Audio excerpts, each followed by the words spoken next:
Hi, about the homework for last night. This is page 192, problem number 40, the temperature change. The way you show this is, the problem says it took 20 seconds for the temperature to go from 0 degrees to 212 degrees when a thermometer was taken from a freezer and placed in boiling water.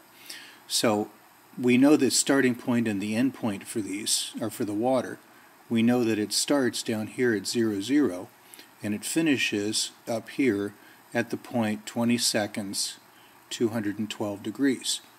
So if you look at the average value of the slope, or basically the slope of the line between 0, 0 and 2212, what you find out is that that slope is equal to 212 over 20, which is 10.6 degrees per second. Okay, so that's actually the right side of the mean value theorem equation. The left side is the derivative, and the problem says explain why at some moment in that interval the mercury was rising at exactly 10.1 degrees Fahrenheit. 10.1, I'll try that again, 10.1 degrees Fahrenheit. Okay, well, 10.1 degrees means that the slope of the tangent line of the curve of time versus temperature had to be 10.1 degrees.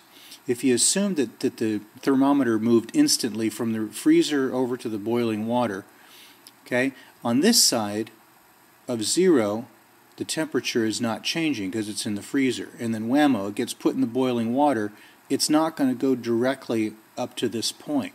It's going to start off rising at 0 just for an instant at 0 degrees per second, and then it's going to start going up.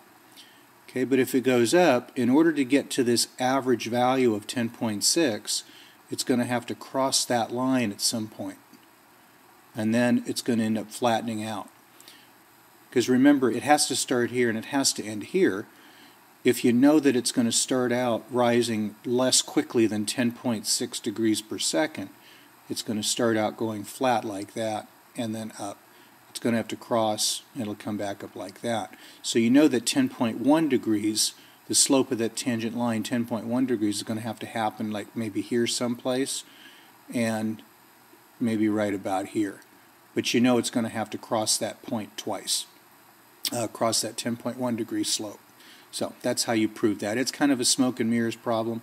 Some hand waving and some analysis looking at it from common sense point of view. But you do need to remember that mean value theorem equation, because that's how you establish that average is 10.6 degrees per second.